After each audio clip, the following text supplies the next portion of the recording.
Rilis Statwitch Chapter 41.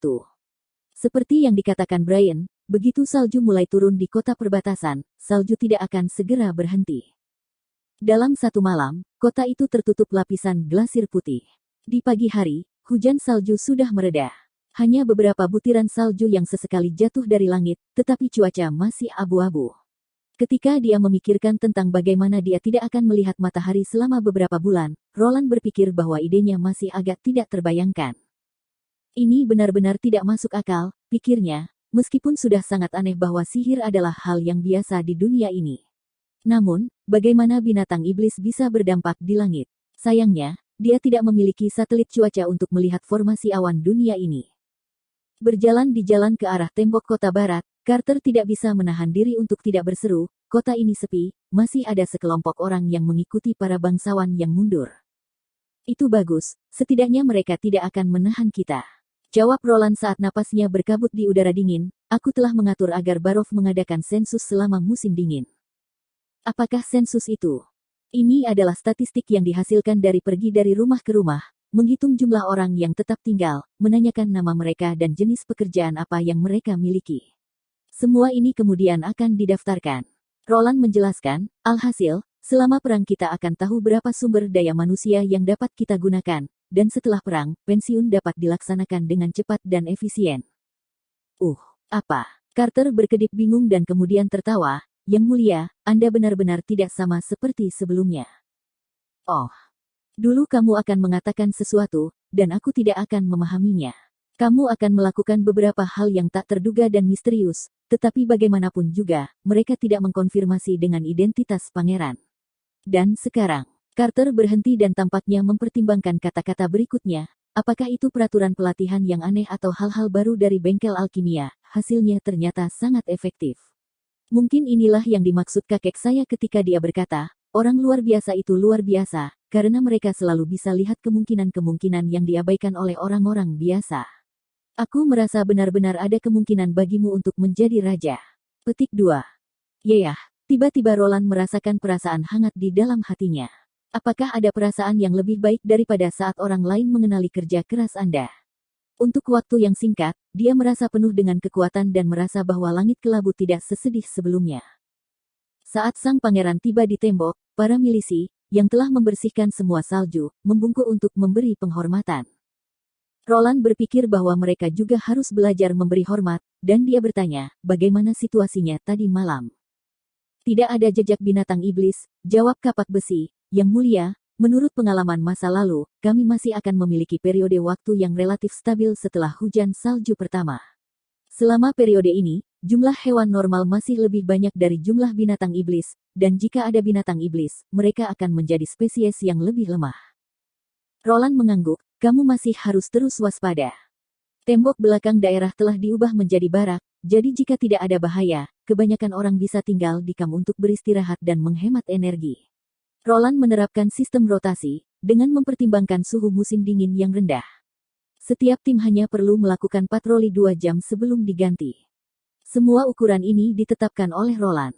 Dia telah bertanya kepada Brian bagaimana keadaan di Benteng Longsong dan mengetahui bahwa mereka tidak memiliki sistem rotasi melawan binatang iblis. Anggota baru akan ditugaskan untuk mengawasi pergerakan binatang iblis dan harus tetap berjaga sepanjang hari. Jadi akibatnya mereka akan mengendur, sampai-sampai situasi di mana tentara melakukan desersi akan terjadi. Selama musim dingin ada 20-30 orang yang digantung karena melalaikan tugas atau melanggar perintah militer. Jika mereka menemukan jejak binatang iblis, itu akan menjadi berantakan karena mereka tidak menugaskan orang ke sektor pertahanan mereka sendiri. Memikirkan level seni perang selama ini, Roland sudah memiliki pemahaman yang jelas tentangnya. Mereka sangat memperhatikan kehormatan dan keberanian pribadi, dan bahkan menekankan pada penjarahan. Bahkan para ksatria akan berada di garis depan saat menyerang kota, namun mereka tidak perlu terlalu banyak menjarah. Roland sekali lagi berpatroli di sepanjang dinding dan melihat bahwa semuanya tampak berjalan lancar, tetapi Roland menemukan bahwa dia telah mengabaikan masalah. Itu adalah penghalang jalan. Hambatan ini saat ini masih terlihat jelas dan akan mengarahkan binatang iblis ke bagian kanan tembok, tetapi jika apa yang dikatakan Brian benar dan salju akan turun selama 2 hingga 3 bulan tanpa gangguan, itu bisa sampai pada titik di mana binatang iblis tidak akan melihat halangan apapun dan akan menyerang semua tembok sepanjang 600 yard. Kekuatan milisinya jelas terlalu kecil untuk menghadapi medan perang sebesar itu. Mengirim tentara untuk membersihkan salju adalah ide yang buruk, karena beberapa spesies seperti serigala iblis sangat gesit, jadi dia pasti akan kehilangan tentara. Mungkin dia harus mengandalkan kekuatan para penyihir. Misalnya, dia bisa membiarkan Nightingale membawa anak keluar kota untuk mencairkan salju dengan apinya dan kemudian menyelinap kembali, seperti bagaimana dia membawa Nana masuk dan keluar dari rumah keluarga Pinus. Pada titik ini, dia mendengar panggilan dari seorang pengamat di sisi kirinya. Lihat ke depan. Roland dan Carter sama-sama melihat ke arah posisi yang dirujuk pengamat itu. Di sana, sekelompok bayangan kecil merangkak keluar dari salju, bergerak perlahan ke arah dinding. Pemburu yang mengendalikan bagian pertahanan ini menoleh ke Roland dan bertanya, "Yang mulia, Anda mengatakan apakah?" Tangani situasi sesuai dengan latihan sebelumnya, jadi nilai situasinya sendiri untuk menentukan apakah Anda harus meniup klakson, perintah Roland. Pada titik ini, Anda lebih berpengalaman daripada saya. Prajurit itu ragu-ragu, tetapi dia akhirnya menarik tali dari panahnya, dan berdiri lebih jauh ke bawah dinding untuk mengamati. Roland mengangguk puas. Untuk saat ini, ketika jumlah binatang iblis yang akan menyerang kota perbatasan masih belum diketahui, akan sangat penting untuk menjaga ketertiban di dinding. Bagaimanapun, mereka dapat dengan cepat mengatur pertahanan mereka sesuai dengan langkah-langkah yang dibor ke mereka dari sebelumnya. Berangsur-angsur, bayangan itu mendekati dinding. Ketika mereka berada 50 yard dari tembok, Roland akhirnya bisa dengan jelas melihat penampilan mereka. Mungkin varian rubah. Bulu mereka berwarna hitam keabu-abuan dan mata mereka merah. Ketika mereka berada di dinding, mereka terengah-engah. Sepertinya belum lama ini mereka berubah menjadi monster iblis. Mereka bukanlah ancaman, kata Iron Axe sambil membidik dengan busurnya. Maksudmu mereka terinfeksi oleh nafas neraka yang terusir di barat? Ini tidak hanya terjadi di barat, Carter menghampiri dan menjawab, gerbang neraka dapat dibuka di mana saja di pegunungan, tidak ada tempat yang aman darinya di pegunungan. Di utara, ada yang sangat besar jalur yang sering diserang binatang iblis. Di sana, tampaknya bagian dari pegunungan Impassable yang tidak pernah berakhir terputus. Selama lebih dari 1 dekade, jalur ini adalah arah utama serangan dari binatang iblis. Monster maniak hanya bertahan sesaat di dasar tembok sebelum mereka mengangkat kepala dan melepaskan geraman muram ke arah kerumunan di dinding sambil bersiap untuk melompat. Namun, kapak besi melepaskan tali busurnya, dan panah tajamnya secara akurat menembus leher salah satu binatang iblis, dengan kuat memakukannya ke tanah. Roland mencatat bahwa darah yang mengalir keluar dari binatang itu berwarna hitam. Itu adalah jenis erosi yang sama untuk binatang iblis dan penyihir. Tapi mengapa para penyihir masih bisa menyelamatkan kesadaran mereka dan diselamatkan setelah kebangkitan mereka, ketika hewan-hewan itu akan selalu berubah menjadi maniak sementara tubuh mereka bermutasi? Jika saya memiliki kesempatan, saya harus pergi dan melihat di balik gunung keputusasaan, pikir Roland. Dalam ingatan pangeran, itu adalah tempat di mana tidak ada manusia yang bisa menginjakkan kaki, itu adalah tempat di mana gerbang neraka terbuka. Namun, karena tidak ada yang pernah mengunjunginya, sebagian besar pengetahuannya berasal dari buku-buku kuno, dan dia tidak memiliki cara untuk memverifikasi rumor tersebut, jadi dia memiliki beberapa keraguan tentang gerbang neraka. Rilis Statwitch Chapter 42. Apa yang terjadi ketika binatang iblis menggigit manusia? Roland bertanya. Akankah mereka menjadi sama seperti binatang iblis? Roland berharap itu tidak akan berubah menjadi Resident Evil versi abad pertengahan. Lagi pula, dengan tingkat teknologi mereka saat ini, mereka tidak memiliki cara untuk mengekstrak virus dan menghasilkan antigen yang dibutuhkan. Tentu saja tidak. Iron Axe memberi Roland semacam, bagaimana kamu bisa menanyakan pertanyaan seperti itu? Lihat, mereka akan berubah menjadi mayat. Bagaimana dengan daging mereka, bisakah kita memakannya? Carter berseru keras, Yang mulia. Bagaimana Anda bisa berpikir tentang makan daging binatang iblis? Mereka terkontaminasi nafas neraka, Roland memandang Iron Axe, yang mengangguk dan berkata, Ksatria kepala Anda benar, saya telah memotong daging dari beberapa binatang iblis untuk diberikan kepada anjing saya. Hasilnya adalah anjing saya mati tak lama setelah memakan daging itu. Itu terjadi. Sayang sekali. Roland menghela nafas. Selama ini, sumber makanan langka. Jika mereka bisa memakan binatang iblis, bulan-bulan musim dingin akan berubah menjadi bulan-bulan panen sederhana. Pikirkanlah, seluruh hutan hewan akan menjadi gila dan berlari ke arah kota perbatasan, jadi milisi bahkan bisa menyelamatkan perlengkapan berburu. Setelah dia berjalan di sepanjang tembok, dia memutuskan untuk mengunjungi Nana. Roland telah meminta kediaman seorang bangsawan yang baru-baru ini meninggalkan kota perbatasan dan menggunakannya sebagai rumah sakit lapangan. Tentu saja, dia mengklaimnya sebagai sekolah kedokteran asing. Tapi untuk berjaga-jaga, itu dekat tembok kota dan merupakan salah satu tempat dengan penjagaan terbaik di kota perbatasan. Ketika mantan pemilik kediaman kembali ke Longsong Stronghold, dia telah membawa semua hartanya bersamanya, dan penduduk kota perbatasan lainnya selalu siap untuk menyerahkan rumah mereka. Jadi, rumahnya cukup besar, tapi tidak bisa memiliki banyak mural, karpet, vas porselen, atau jenis dekorasi lainnya. Jika tidak cukup bersih, itu hanya akan terlihat seperti rumah yang kosong untuk waktu yang lama. Roland mengubah lantai pertama menjadi satu ruangan besar. Hanya tangga ke lantai atas dan lorong kecil yang tersisa.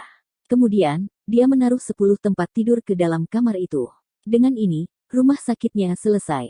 Bentuknya cukup sederhana, tidak ada perawat dan tidak ada dokter. Bahkan ke-10 tempat tidur itu tidak mungkin digunakan sama sekali. Setelah perawatan Nana, para pasien tidak perlu berbaring di tempat tidur, perawatannya langsung membuahkan hasil. Pada siang hari, Nana biasanya akan tinggal di lantai 2 rumah sakit dan Ana akan datang ketika dia sendiri tidak ada pekerjaan. Sir Pine dan Brian bertanggung jawab atas lantai pertama, dan 2 penjaga ditempatkan di pintu masuk. Namun, Roland tidak menyangka bahwa pasien pertama di rumah sakit lapangan adalah pekerja dari tambang lereng utara, bukan seorang prajurit dari milisi yang mempertahankan tembok. Niels merasakan tangannya gemetar. Ketika dia mendengar jeritan parau dari besi lagi, dia mencoba untuk menambah kecepatannya sekali lagi, tetapi bahkan dengan kecepatan tercepatnya dia tidak bisa terbang. Ini semua karena kelalaiannya, pikirnya. Sial, bagaimana dia bisa melupakan peringatan berulang dari kesatria seniornya? Jika dia tahu sebelumnya, dia tidak akan memanfaatkan kesempatannya untuk bekerja dengan pria besar itu. Karena orang besar dipasang di gerbang tambang pada malam hari, pekerjaan para penambang menjadi jauh lebih mudah. Awalnya, bagian yang paling melelahkan dari pekerjaan itu adalah menyeret biji keluar dari tambang ketika keranjang penambangan telah diisi dengan batu. Biasanya 2 orang akan mendorong dari belakang dan sisanya akan menarik dari depan. Setelah bertahun-tahun digunakan, dasar terowongan yang awalnya tidak rata menjadi datar karena pengangkutan keranjang. Bantalan di bagian bawah keranjang biji besi juga perlu sering diganti. Seminggu yang lalu, kepala ksatria memerintahkan ksatria senior dan anak buahnya untuk mengangkut banyak bagian berbentuk aneh yang terbuat dari logam ke tambang, dan kemudian dalam beberapa hari berikutnya mereka mengumpulkannya menjadi tungku.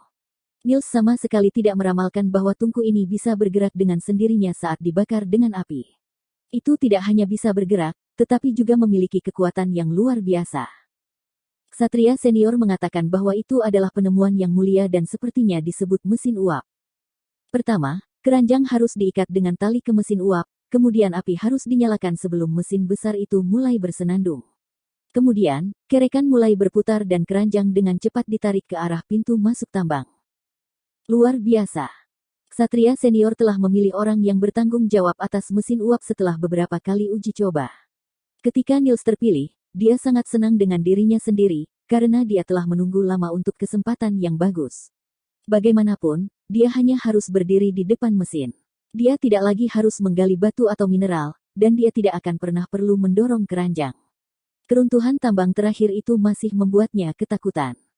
Kata-kata yang dikatakan ksatria senior masih ada di kepalanya. Dia bilang itu bukan tugas yang sulit. Orang besar akan melakukan semua pekerjaan, yang harus dia lakukan hanyalah menarik tuas hijau terlebih dahulu dan kemudian tuas merah kedua. Ksatria senior juga mengatakan bahwa tuas hijau dihubungkan dengan katup masuk, sedangkan katup buang dihubungkan dengan tuas merah sehingga uap akan melewati pipa ke dalam silinder. Setelah keranjang ditarik ke pintu masuk tambang, dia harus melakukan sebaliknya jika dia ingin menghentikan mesin. Pertama, dia harus mengangkat tuas merah dan kemudian tuas hijau. Dengan ini uap akan dibuang dari sisi boiler. Setelah setiap siklus, oven perlu ditambah air sampai penuh. Meskipun dia tidak mengerti apa itu katup dan silinder, Niels tetap berjanji untuk melakukan semuanya secara bertahap. Namun, ksatria senior menekankan 2 poin yang paling penting. Pertama, urutannya tidak mungkin salah. Untuk menghidupkan mesin, tuas hijau lebih dulu sebelum tuas merah. Untuk berhenti, hijau harus ditutup setelah merah. Jika dia melakukan kesalahan, itu bisa mengakibatkan kehancuran mesin. Poin kedua adalah ketika dia sedang melepaskan uap, dia harus terus-menerus mengingatkan para penambang untuk mundur sampai tuas merah benar-benar diangkat. Poin pertama yang terukir Niels di kepalanya, bahkan dengan mata tertutup dia tidak akan membuat kesalahan. Tapi dengan poin kedua dia punya beberapa masalah. Hari ini, dia mematikan mesin seperti biasa. Dia memperhatikan bahwa penambang lain sudah tidak ada lagi. Dia merasa bahwa dia akan menjadi bodoh jika dia meneriakkan peringatan ketika tidak ada orang di sekitarnya, jadi dia benar-benar asyik menarik tuas merah. Tuas merah agak sulit untuk ditarik, dan karena kelelahan dia harus unjuk gigi saat menarik. Dia tidak menyangka Titus akan muncul di depan kompor ketika dia menarik tuas. Niels tidak melihatnya karena ukuran mesin uap yang besar dan karena suara keras yang ditimbulkannya, dia bahkan tidak mendengar langkah kaki. Uap putih yang dikeluarkan dari ketel langsung mengalir ke wajah Titus. Niels terpana karena ketakutan, dia hanya melihat Titus tiba-tiba jatuh ke tanah dan berguling-guling, memegangi wajahnya dan meneriakkan nyawanya. Teriakan Titus begitu memilukan hati bagi Niels sehingga langsung menyerang inti dari keberadaannya.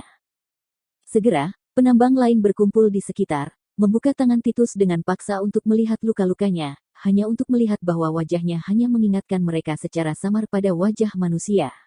Darah mengalir dari wajahnya yang matang dan mentah dan matanya berubah menjadi mutiara putih. Semua orang yang hadir yakin bahwa Titus tidak dapat diselamatkan. Jiwa Niels perlahan kembali ke tubuhnya. Titus selalu merawatnya, karena usianya yang masih muda, dan pekerjaan yang ditugaskan Niels lebih sedikit daripada orang lain, tetapi gaji yang didapat Niels tidak pernah kurang dari yang lain. Dan sekarang, kecelakaan ini hanya terjadi karena kelalaiannya. Di antara kesedihan dan kecemasannya, Niels tiba-tiba teringat apa yang juga dikatakan ksatria senior itu. Jika salah satu penambang terluka, dia harus dibawa ke area aman di dekat tembok. Ada pusat medis yang baru dibuka di sana. Meskipun Niels tahu bahwa luka yang begitu serius adalah luka yang tidak dapat disembuhkan dan ukuran lukanya terlalu besar, walaupun obat herbal dapat membantu sedikit, tidak dapat menghentikan kemerosotan kesehatan Titus. Kemudian, Titus akan demam tinggi dan segera jatuh koma. Tapi tetap saja Niels masih menggendong Titus, terlepas dari tatapan bingung yang dia dapatkan dari orang-orang terdekat, menggigit giginya, dan lari. Jika dia tidak melakukan apa-apa dan Titus mati, Niels takut dia tidak akan pernah bisa memaafkan dirinya sendiri selama sisa hidupnya. Rilis Statwitch Chapter 43, Suster Anna. Ketika Nana mendengar langkah kaki gemuruh datang dari tangga, dia berlari ke pintu dan melihat sekilas, tetapi dia segera kecewa karena dia mengetahui bahwa orang yang datang adalah Yang Mulia, Pangeran. Anna seharusnya masih bekerja, tapi dia mungkin akan datang nanti, kata Roland ketika dia tiba di sisi Nana. Kerja. Nana belum lama ini sering mendengar kata ini dari mulut pangeran, maksudmu dia membakar bubuk lumpur abu-abu ini. Untuk saat ini, ya. Nana cemberut saat dia kembali ke meja. Aku juga punya pekerjaan, pikirnya. Tugasku adalah tetap di sini dan menunggu untuk merawat tentara yang terluka saat mempertahankan kota. Roland bertanya sambil tersenyum lembut, bagaimana? Apakah kamu merasa bosan saat Anna tidak ada di sini? Saat dia mengambil kursi untuk duduk di dekat perapian. Baiklah, Nana menopang dagunya dengan tangan sehingga dia tidak bisa mengangguk dan memberikan jawaban yang benar. Bukannya dia tidak ingin merawat yang terluka, tapi pemandangan luka itu begitu mengerikan. Dia masih ingat kapan dia harus merawat Brian, itu adalah pertama kalinya dia harus merawat manusia. Pria itu berlumuran darah sehingga sepertinya dia bermandikan darah. Gumpalan darah coklat kemerahan telah membeku di perutnya, mulutnya menyerupai ikan kering, dan dia mengeluarkan cairan putih dan darah merah. Lalu, Nana pingsan. Itu benar-benar memalukan. Nana mengangkat kepalanya untuk diam-diam melirik Roland. Dia melihat bahwa dia telah bersandar di kursinya dan mendengkur. Pangeran tampak lelah, pikirnya. Pekerjaannya adalah membangun tembok, melatih para prajurit, dan melindungi kota dari invasi monster iblis. Ketika dia datang untuk meminta bantuannya, meskipun dia ragu-ragu untuk waktu yang lama, pada akhirnya dia tidak menolak.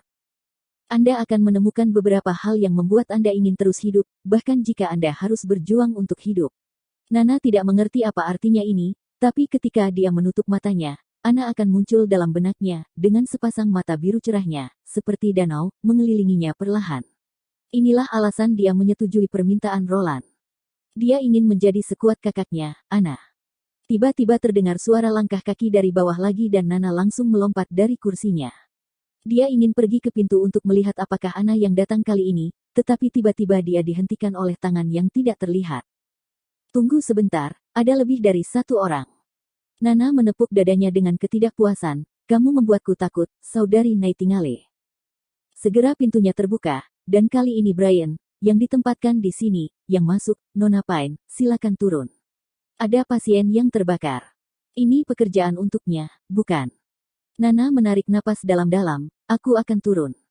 Dia berjalan ke bawah sementara dua penjaga sibuk membawa orang yang tidak sadar menuju tempat tidur. Berdiri di samping tempat tidur adalah seorang pria pendek dengan wajah penuh kecemasan. Brian berjalan mendekati pasien dan dengan rapi mengikat tangan dan kaki pasien ke tempat tidur. Ketika dia selesai mengikat, dia menutup area dengan tirai yang telah disiapkan sebelumnya dan kemudian memimpin pria kecil itu keluar dari ruangan. Ketika Roland turun, dia bertanya sambil mengusap matanya, apa yang terjadi? Yang mulia, tambang lereng utara mengirim orang yang terluka parah, dia terlihat seperti tersiram air panas. Pangeran menghampiri Brian, dia terbakar oleh mesin uap, kan? Apakah ada masalah dengan mesinnya? Apakah kamu mengirimnya ke Nana? Dia ada di ruang medis. Brian menunjuk ke arah pintu. Saya ingin Anda menyelidiki kasus ini. Ketika dia selesai berbicara, Roland berjalan menuju ruang medis. Nana perlahan-lahan melangkah ke dekat pria yang terluka itu, hanya menatapnya dengan hati-hati dalam pandangan sekelilingnya. Ketika dia melihat wajahnya, fitur wajahnya berubah menjadi pasta, membentuk bola bundar. Apa yang seharusnya menjadi kulit merah mengalami dehidrasi dan putih tidak manusiawi, itu hanya tampak seperti kain lap tergeletak di wajahnya. Di lehernya ada lepuh sebesar telur kecil, bahkan ada yang pecah, dan lendir yang keluar dari lepuh bercampur darah di bantal. Dalam kilauan api yang berkedip-kedip, penampilannya lebih mengerikan dari iblis dalam mimpi buruknya. Dia mundur 2 langkah dan menutup matanya. Ketika dia membukanya lagi, dia melihat ayahnya mengawasinya dengan penuh perhatian. Apakah kamu baik-baik saja? Nana mengangguk, memikirkan kata-kata yang Roland katakan padanya, kamu hanya perlu memperlakukan yang terluka sama seperti kamu memperlakukan hewan kecil. Dia sekali lagi bergerak menuju tempat tidur dan mengulurkan tangannya. Perasaan luar biasa muncul di dalam tubuhnya dan berkumpul di telapak tangannya. Dia melihat seberkas cahaya yang dipancarkan dari cairan hijau fluorescen mengalir dari tangannya saat jatuh ke wajah yang terluka. Baginya, cahaya fluoresensi ini terlihat jelas, tetapi bagi orang lain sepertinya tidak terlihat. Kemudian, lukanya mulai berubah. Kulit hangus terus-menerus terkelupas dan kulit baru mulai tumbuh kembali dengan kecepatan yang terlihat. Serangan kesakitan dari pria yang terluka itu berangsur-angsur berkurang sampai berhenti, dan napasnya berkurang. Sepertinya dia baru saja tertidur lelap. Nana menghela napas, lega. Kali ini penampilannya pasti lebih baik dari yang terakhir kali, dan dia berpikir, saya seharusnya membuat kemajuan besar dengan pelatihan saya, bukan? Ya Tuhan, apakah ini yang dimaksud Yang Mulia ketika dia berbicara tentang kemampuan penyembuhan Anda? Ini pertama kalinya saya melihat Anda melakukan ini. Tanya Sir Pine. Kemudian dia berseru, gadis baik, kamu luar biasa. Itu adalah kekuatan para dewa, kata Brian dengan nada kagum yang sama. Nona Nana juga yang menyembuhkan saya ketika saya terluka parah. Saya benar-benar berhutang banyak padanya. Ah, dia bodoh sekali. Nana harus menutupi wajahnya karena malu. Tidakkah dia tahu bahwa Saudari Nightingale yang menyelundupkannya keluar dan menyelamatkannya pada hari itu? Kapan itu terjadi? Tanya Sir Pine dengan heran, mengapa saya tidak mengetahuinya? Oh, kekuatan mereka tidak ada hubungannya dengan Tuhan, mereka milik para penyihir itu sendiri. Roland membuka tirai dan melangkah masuk, terbatuk sekali dan mengganti topik pembicaraan, bagaimana lukanya? Pada dasarnya dia telah pulih, Brian dengan bersemangat berkata, sepertinya dia tidak pernah terluka. Yang Mulia, dengan bantuan Nona Nana, selama bulan setan, setiap orang yang bertempur memiliki kesempatan untuk bertahan hidup. Selama mereka tidak mati di tempat, tidak akan ada masalah dengan menyelamatkan nyawa mereka. Pangeran membenarkan, menunjukkan pada Brian bahwa dia harus berhenti sejak pria itu bangun. Namamu Titus, kan? Pria yang bernama Titus itu terlihat kebingungan dan bertanya, aku. Apa yang terjadi? Apa aku sedang bermimpi? Tidak, kata Roland. Kamu masih hidup. Apakah Anda? Saya telah melihat Yang Mulia di alun-alun.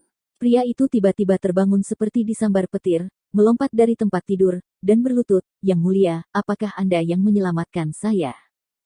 Putri keluarga Pinuslah yang menyelamatkanmu. Dia penyihir dan memiliki kemampuan penyembuhan. Pikiran Nana membeku, dia langsung mengatakan bahwa dia adalah seorang penyihir, apakah dia baik-baik saja?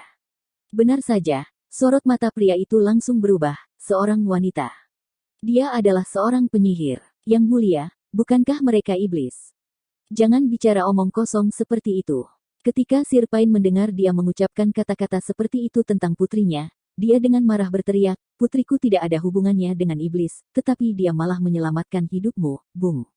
Apakah menurut Anda iblis akan menjangkau Anda dengan bantuan tangan? Tidak, tidak, maafkan aku karena tidak sopan. Titus segera menundukkan kepalanya, terima kasih telah menyelamatkan hidupku, Miss Pain. Nana tiba-tiba merasa tidak nyaman. Jika dia bisa, dia akan segera keluar dari kamar, tetapi sebuah suara di benaknya berulang kali mengingatkannya, menjadi kuat. Kemudian ketika Titus diusir, Sir Pain dengan cemas bertanya, apakah ini benar-benar baik-baik saja, Yang Mulia? Dengan cara ini, saya khawatir, putri saya tidak dapat lagi menjalani kehidupan normal. Anda harus berpikir dari sisi baiknya, Sir Pain, pangeran menghibur, kita harus mengambil keuntungan dalam situasi seperti ini, agar kita dapat memecahkan kebuntuan. Dengan ini, Nana akan benar-benar bebas. Di masa depan. Jika tidak, di tahun-tahun berikutnya, suatu hari dia akan diekspos. Sampai saat itu, saya khawatir dia hanya bisa hidup dalam pengasingan. Kebebasan sejati. Nana tidak tahu apa artinya ini, karena bahkan sekarang dia merasa sangat bebas. Tapi Yang Mulia berkata ketika mereka akan mencapainya, saudari Ana juga akan bisa meninggalkan kastil seperti dirinya. Mungkin mereka bahkan bisa kembali ke kampus Guru Karl, bukan? Rilis Statwitch Chapter 44. Sudah larut ketika Roland kembali ke kastil. Salju turun dengan lebat lagi. Dia langsung masuk ke kamar tidurnya, melepas mantelnya dan mengibaskan salju yang tersangkut di kerahnya. Kemudian, dia menggantungnya di rak di samping perapian. Yang Mulia, bukankah Anda berpikir bahwa Anda telah berkembang terlalu cepat? Suara Nightingale keluar entah dari mana, dan kemudian dia terlihat oleh pangeran. Maksudmu situasi dengan Nana? Roland menuangkan segelas anggur untuk mereka masing-masing. Meskipun anggur itu lebih pahit dari biasanya, perlahan-lahan dia menjadi terbiasa dengan rasanya. Nightingale mengambil cangkir yang ditawarkan oleh pangeran tetapi tidak meminumnya, dia menunggu pangeran memberikan jawaban yang lebih lama. Tidak akan pernah ada waktu yang lebih tepat dari sekarang, kata Roland. Dia meminum cangkir anggurnya sekaligus, hanya untuk mengisinya sekali lagi setelahnya. Aku berencana untuk membiarkan Nana memainkan peran besar dengan kemampuannya selama bulan iblis. Jadi, bagaimanapun juga, tidak mungkin menyembunyikan identitasnya sebagai penyihir. Dia bisa langsung menyembuhkan luka yang fatal. Ini tidak mendekati apa yang herbal biasa atau pertumpahan darah dapat dilakukan, semua orang pasti menginginkan ini.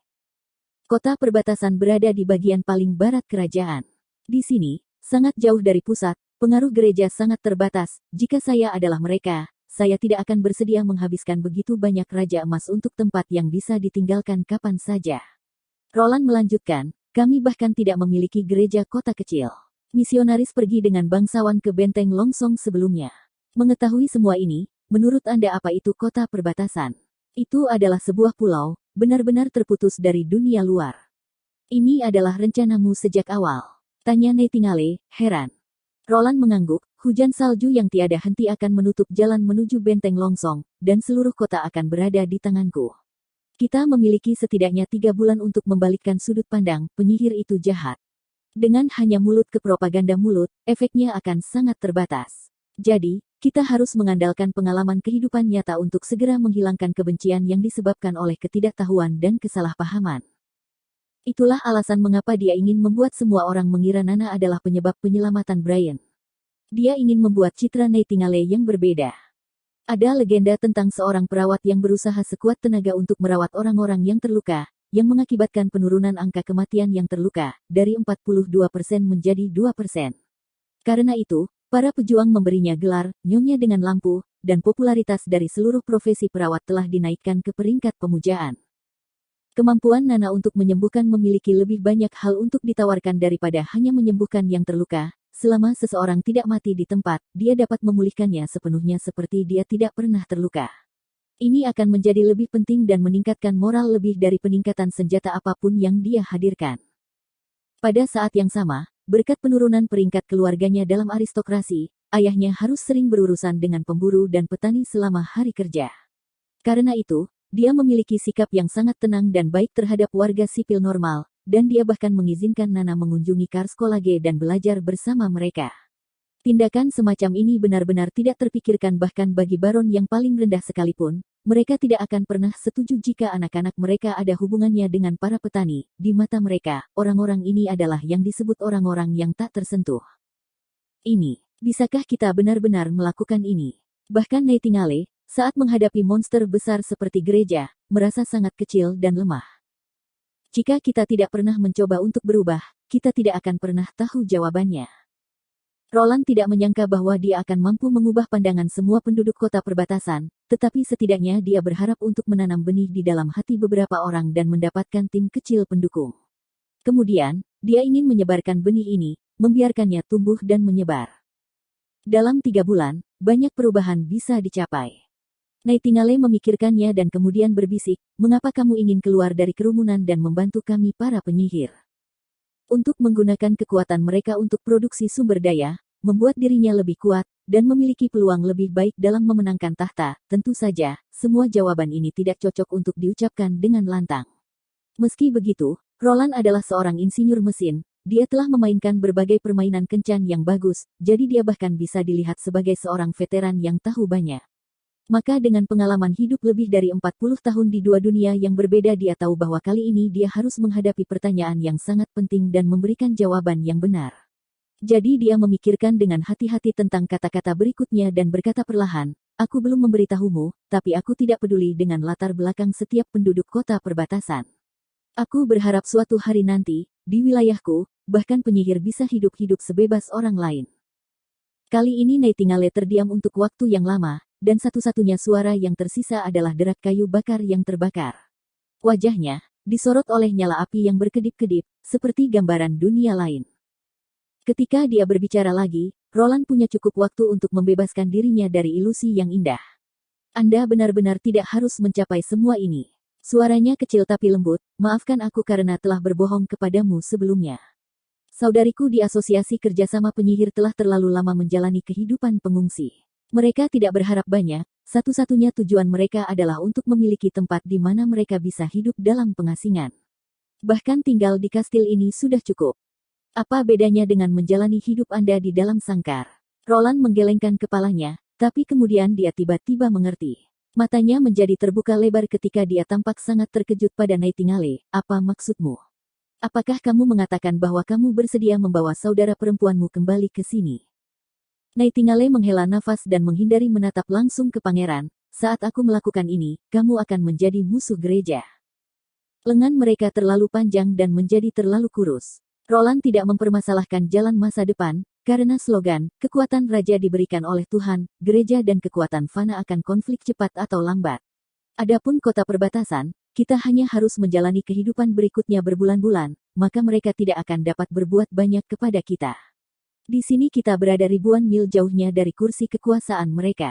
Menurut Anda apa yang akan terjadi ketika Uskup Benteng Longsong mengadakan uji coba militer untuk datang untuk memerangi saya?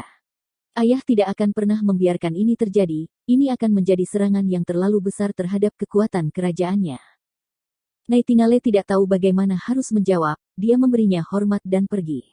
Ketika Nightingale keluar dari kamar, Roland membiarkan dirinya jatuh ke tempat tidur, dan menarik napas dalam-dalam untuk bersantai. Ada beberapa hal yang tidak dia ceritakan padanya. Misalnya, dia tidak memberitahunya bahwa pusat kekuatan gereja berada ribuan mil jauhnya. Sesuai dengan kecepatan sirkulasi berita dunia, mereka mungkin hanya bisa bereaksi di akhir musim semi. Selain jarak juga ada identitasnya sebagai pangeran, jadi kemungkinan besar mereka hanya akan mengirimkan utusan untuk memastikan keadaan. Akibatnya, Roland mengira mereka baru akan tiba setelah setengah tahun.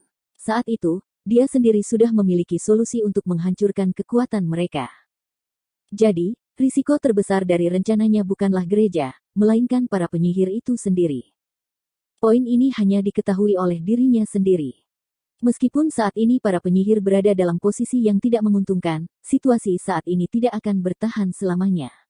Kekuatan penyihir tidak bergantung pada warisan darah, jadi tidak ada pola siapa yang akan bangun, semuanya acak. Ini berarti mereka tidak bisa dibasmi, jadi jumlah mereka hanya bisa bertambah. Gereja mengandalkan mata pembalasan dewa mereka, dan untuk saat ini mereka masih bisa mempertahankan keunggulan mereka atas para penyihir dengan itu, tetapi itu hanya bisa mengimbangi sihir mereka. Namun, kebangkitan penyihir tidak hanya memberi mereka berbagai kemampuan, tetapi juga meningkatkan kekuatan fisik dan kecepatan reaksi mental mereka. Bahkan penampilan mereka menjadi lebih cantik dari orang biasa. Mereka pada dasarnya dapat dianggap sebagai manusia baru. Semakin brutal penindasannya, semakin kuat perlawanannya. Berapa banyak kerusakan yang akan ditimbulkan pada Grey Castle jika para penyihir itu mulai dan memimpin kerusuhan. Karena gereja melahirkan kebencian, begitu mereka kehilangan kendali, kemungkinan besar kebencian itu akan berbalik melawan semua penduduk kerajaan Grey Castle. Roland tidak ingin melihat itu terjadi. Jadi, dia harus mulai dari kota perbatasan, dan meletakkan struktur untuk menampung kedua sisi. Nanti, dia perlu memperluas struktur ke benteng Longsong, dan pada akhirnya ke seluruh kerajaan. Dia menciptakan dunia di mana orang biasa dan penyihir bisa hidup berdampingan. Rilis Statwitch Chapter 45. Pada malam bulan baru, siluet Geralt Wimbledon dapat dilihat di dekat tembok kota Grey Castle. Setelah beberapa bulan penempatannya di Hermes berakhir, dia sekarang akhirnya kembali, pikirnya. Perjalanan panjang membuatnya benar-benar kelelahan, tetapi dia masih waspada terhadap lingkungannya. Dia mengekang kudanya untuk berhenti dan memberi isyarat kepada wakilnya untuk pergi dan menanyakan situasinya. Jika semuanya berjalan sesuai rencana, Scholar Ansgar seharusnya mengganti semua penjaga dengan penjaga yang setia pada Geralt. Ketika wakilnya memberi sinyal, penjaga yang diganti akan menurunkan pintu samping jembatan angkat. Geralt terbelalak, dan menatap ke depan, karena takut penjaga akan mengabaikan sinyal. Sebenarnya dia tidak menunggu terlalu lama, tapi bagi Geralt rasanya waktu membeku dan dia harus menunggu selamanya. Ketika matanya sudah tajam ke titik puncaknya, dia akhirnya melihat kedipan singkat di kejauhan, 2 kedipan pendek di bagian bawah dinding, dan kemudian 3 kali di atas dinding sebagai jawabannya, menandakan bahwa semuanya berjalan sesuai rencana. Geralt harus menarik napas dalam-dalam sebelum memberi tanda kepada pasukannya untuk maju. Melihat ini, dia sudah percaya dirinya hanya selangkah lagi dari tahta. Geralt berkuda bahu-membahu dengan para deputinya melalui pintu samping di dinding. Di belakangnya ada lebih dari 20 orang kavalerinya yang mengikutinya. Tidak ada yang berbicara sepatah kata pun, satu-satunya suara yang bisa didengar adalah penarikan tali kekang untuk menggerakkan kuda perlahan ke depan. Tembok kota dibangun dari batu dari Gunung Naga Jatuh. Di bawah penerangan obor, batu berwarna coklat dan merah tua membuat dinding terlihat seperti dipenuhi darah. Seluruh tembok itu lebarnya 20 kaki, dan selama pembangunan tembok terbesar di dunia pada saat itu, lebih dari 1000 pekerja keras, tukang batu dan budak harus mati. Dalam benak orang-orang, kota ini dikenal sebagai benteng yang tak tertembus, tetapi sekarang Geralt dan anak buahnya dengan mudah melintasi tembok, menaklukkan kota dengan satuan-satuan dari dalam. Entah bagaimana, dia harus memikirkan kota suci gereja yang baru, akankah tembok mereka yang lebih ambisius dan benar-benar tak tertembus juga akan runtuh karena pengkhianatan dari dalam. Yang mulia, saya sudah lama menunggu Anda di sini. Geralt bisa mendengar suara Ansgar melalui gerbang. Di sana, sarjana itu sudah menunggunya dengan pasukan kecil. Melihat Geralt muncul, Ansgar dengan cepat turun dan membungkuk untuk membungkuk. Geralt menyingkirkan pikirannya yang mengganggu. Dia mungkin terlalu bersemangat, membuatnya tidak mungkin untuk menahan emosinya, tetapi dia membiarkan imajinasinya menjadi liar. Kamu melakukannya dengan baik. Apakah kamu juga mengganti semua penjaga istana? Tadinya aku akan pergi, tapi kemudian masalah tak terduga muncul dalam rencana. Ksatria perakmu yang telah setuju untuk membantu secara tak terduga dipindahkan ke pintu keluar selatan 3 hari yang lalu. Sampai sekarang, kami belum punya waktu untuk mengganti penjaga baru dengan penjaga kami. Geralt mengerutkan kening, ini berarti dia tidak bisa membawa 20 tentara bersamanya ke istana. Geralt sendiri tidak akan dihentikan, tapi para penjaga tidak akan pernah membiarkan orang-orang bersenjata sebanyak ini memasuki istana kerajaan. Biarkan saja berlalu, bagi tim menjadi 2 bagian dan ikut denganku ke pintu istana. Jaga pintunya tetap di bawah penjagaan yang baik dan jangan biarkan ada orang luar yang menghalangi jalanku. Dia ragu sejenak untuk mengambil keputusan. Meski rencananya telah berubah, situasinya masih di bawah kendalinya. Biasanya pada malam hari penjaga akan berdiri di luar kamar ayahnya, tetapi selama seseorang bisa mengalihkan perhatian mereka sejenak, dia pasti akan menebas mereka dengan pedangnya. Di dalam kota, semuanya tampak sama seperti saat dia pergi. Meskipun dia sekarang berjalan melewati kota pada malam hari, dia masih bisa mengenali setiap jalan. Ini adalah wilayahnya, tidak diragukan lagi. Semua orang melompat dari kudanya dan berbaris maju dengan cepat ke arah istana. Ketika mereka tiba di pintu, lebih dari 20 tentaranya menyebar sesuai rencana baru, bersembunyi di luar istana.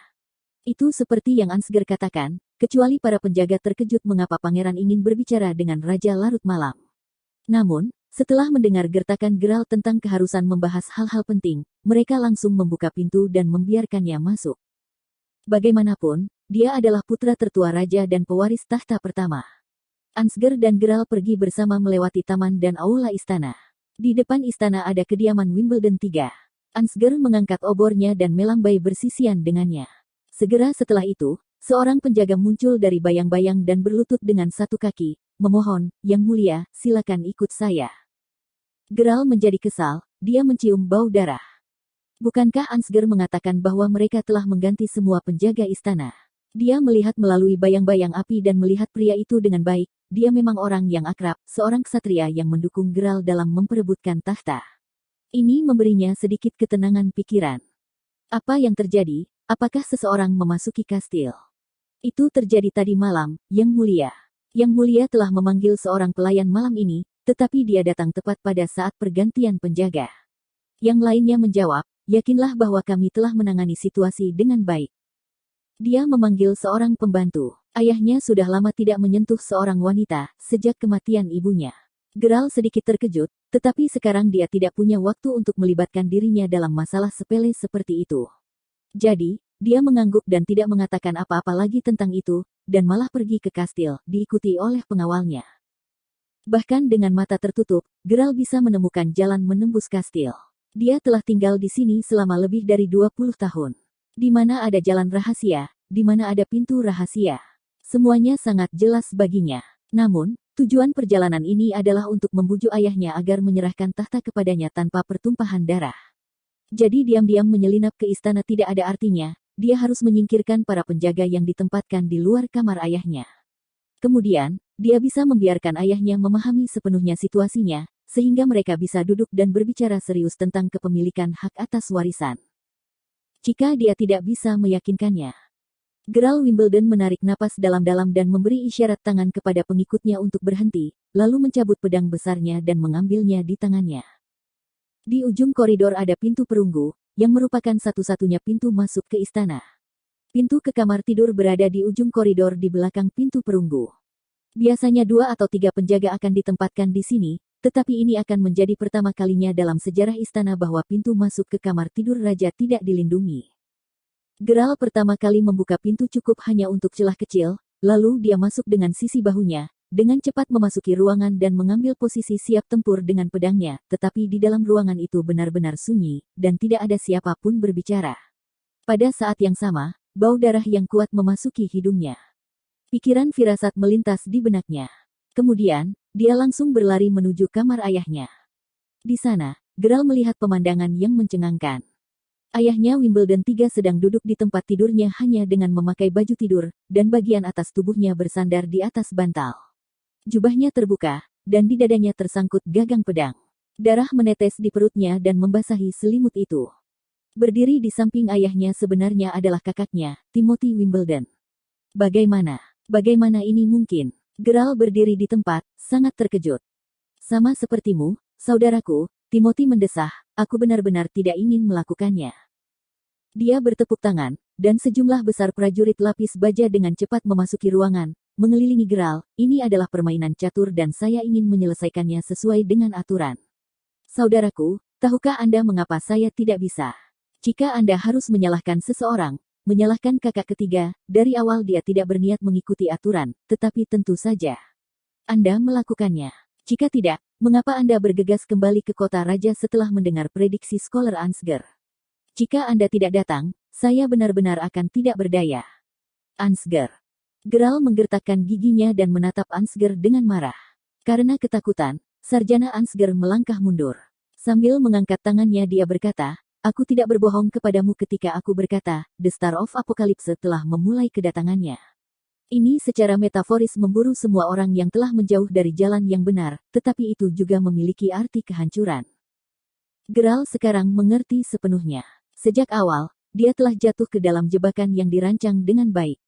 Bau darah di depan kastil mungkin tidak ditinggalkan oleh seorang maid, melainkan Silver Knight-nya yang disingkirkan bukannya dipindahkan seperti yang mereka katakan.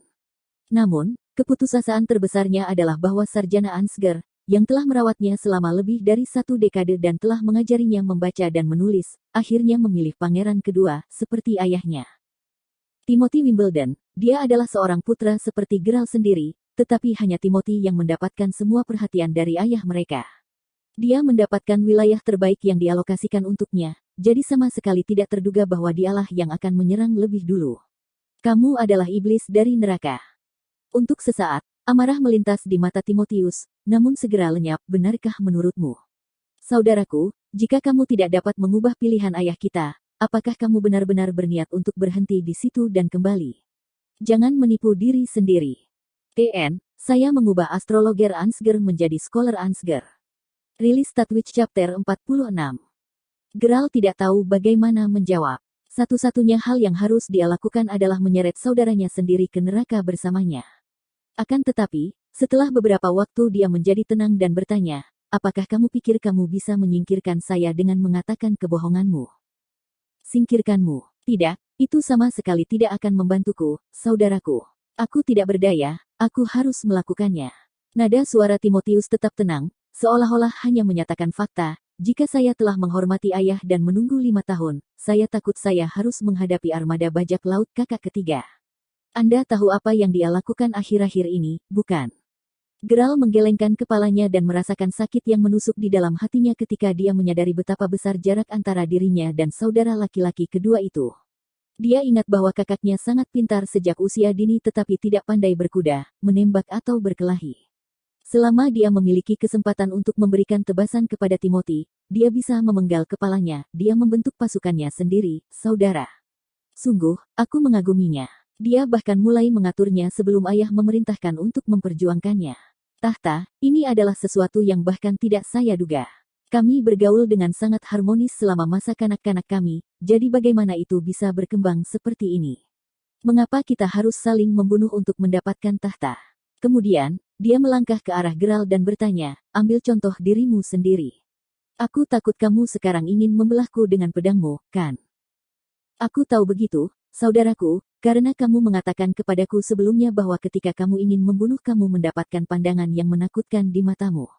Timothy menghela nafas, aku akan terus terang memberitahumu, aku harus mengakhiri pertarungan memperebutkan tahta ini sebelumnya.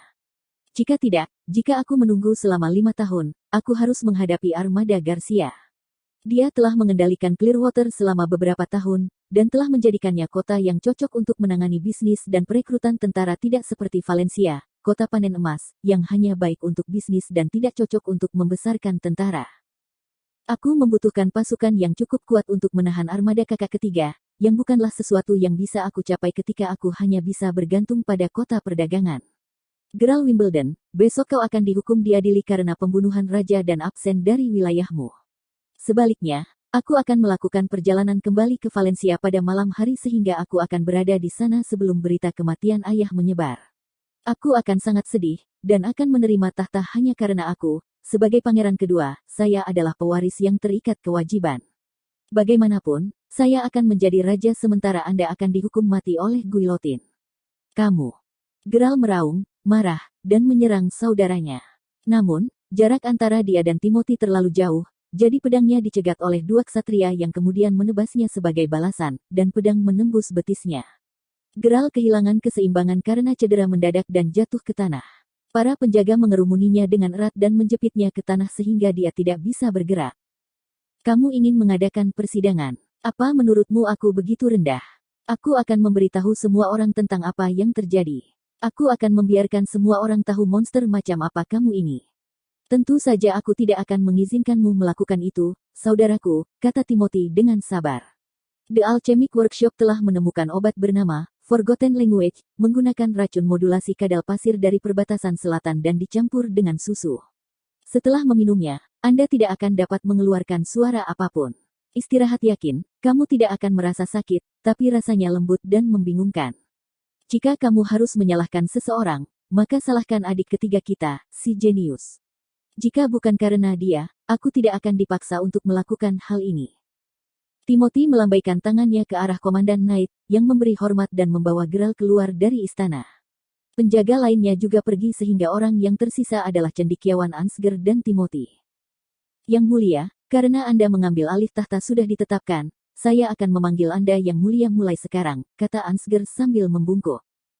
Kamu telah melakukannya dengan baik. Ketika aku duduk di atas tahta Grey Castle, aku akan menghormati persetujuan kita, tapi setelah aku melihat betapa menyedihkannya saudaraku hari ini, kupikir beberapa ketentuan harus ditambahkan ke perjanjian kita untuk memastikan keselamatanku.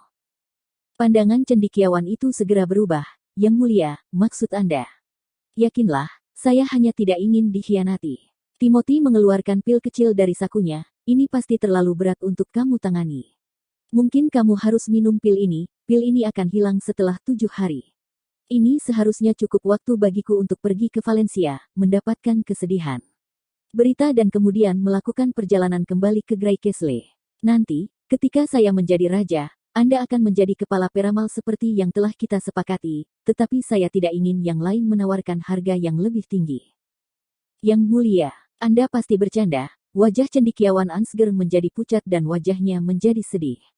Tapi pada akhirnya, dia mengertakkan gigi, dan akhirnya menelan pilnya.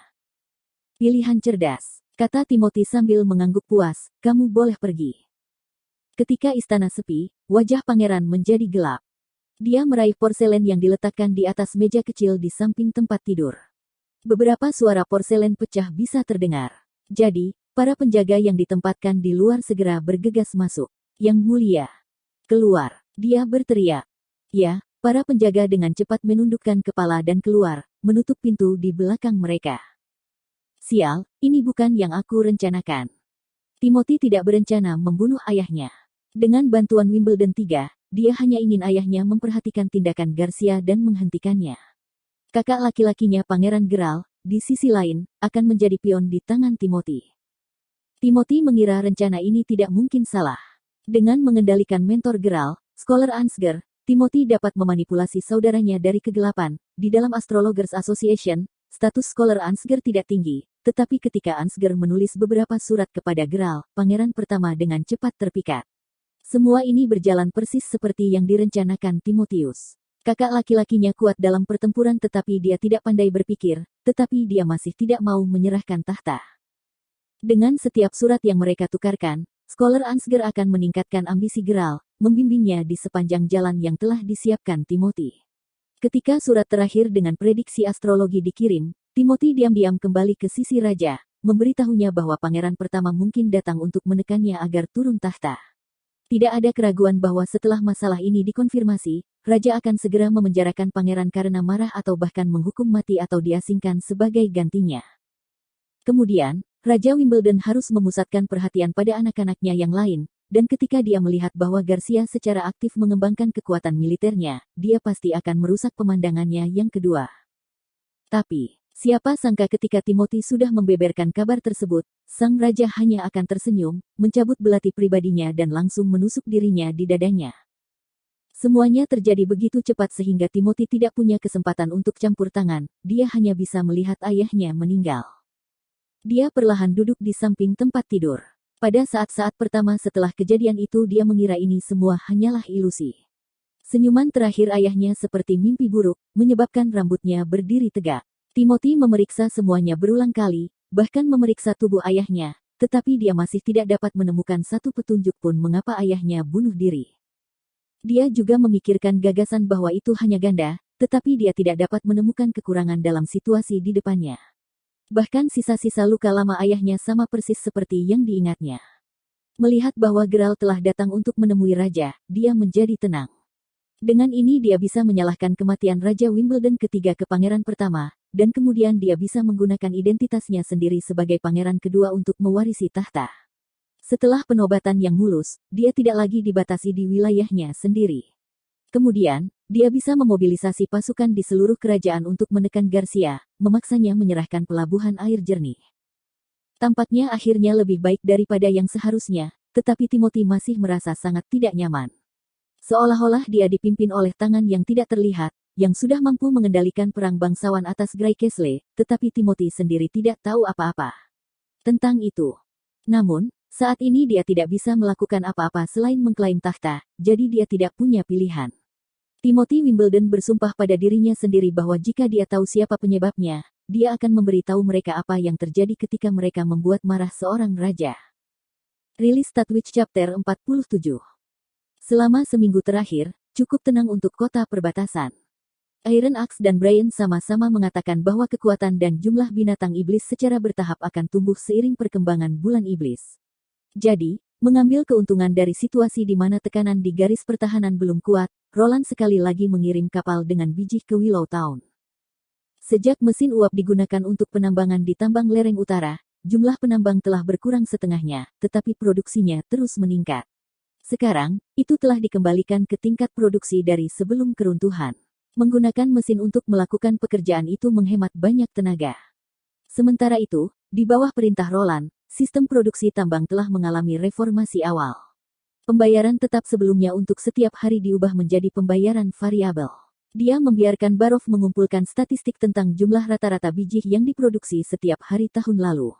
Dengan ini dia dapat menetapkan standar dan setiap orang yang menambang lebih banyak dapat meningkatkan gaji mereka. Peningkatan jumlah batu permata akan menghasilkan hadiah yang besar. Langkah ini secara efektif meningkatkan antusiasme para pekerja untuk menambang, sehingga area tambang menjadi ramai. Roland secara alami ingin berbuat lebih banyak dengan bijinya, sekarang dia memiliki lebih banyak biji di tangan. Selain rencana produksi mesin uap kedua, ia juga berniat memproduksi sejumlah mesin bubut manual. Mesin bubut ini dapat dilihat sebagai sesuatu yang historis, itu biasanya dilihat sebagai mesin penting untuk mengimplementasikan alat lain. Landasan dapat dianggap sebagai alat paling primitif, ini digunakan untuk memperbaiki dan membuat manual. Lebih baik digunakan untuk membuat, karena menggunakannya untuk memperbaiki terlalu merepotkan. Oleh karena itu orang sering mencoba untuk mengencangkan produk mereka atau meletakkannya di ceruk di atas meja untuk memperbaiki bagian yang diproses. Misalnya, laras korek api awal dan laras senjata api ditempatkan ke dalam ceruk di landasan untuk ditumbuk dengan tangan. Belakangan, pembuatan manual menjadi terlalu lambat untuk memenuhi permintaan, sehingga mereka membutuhkan alat untuk meningkatkan kecepatan produksi. Mesin bubut dapat digunakan sesuai dengan tujuan yang berbeda. Perkakas dapat diperbaiki sesuai dengan kebutuhan masing-masing, dan pemrosesan manual dan mesin dapat digunakan bersamaan. Jadi, mesin bubut dapat secara efektif meningkatkan kekuatan tenaga kerja manual murni dan dapat diubah untuk setiap titik lemah. Roland juga dianggap sebagai mesin milling manual. Meskipun mesin milling memiliki berbagai fungsi, ia ingin menggunakannya terutama untuk memproses roda gigi yang tidak rata, sehingga arsitekturnya juga dapat disederhanakan. Dengan slot untuk pelat gigi tetap dan cakram baja yang dapat diputar, kuting gear yang disesuaikan dapat dibuat dengan mudah dengan bantuan Ana, dengan menggiling dan memoles lapisan atas setelah dipanaskan hingga panas merah, menghapus terak pada setrika, dan kemudian merendamnya dengan air untuk mengeraskannya, itu akan menjadi cakram khusus yang sangat kaku. Setelah masalah utama terselesaikan, Roland segera memberi perintah kepada Carter untuk menyewa 2 tukang kayu, yang akan membuatnya menjadi mesin penggilingan. Sementara itu, Ana terus membuat bagian logam lain di halaman belakang kastil. Roland harus mengatakan, bahwa dengan bantuan Ana, pemrosesan logam menjadi semudah membentuk tanah liat, terutama setelah dia menguasai pengambilan apinya. Saat ini dia sedang membuat barang-barang kecil, membentuk bentuk kasar di tangannya.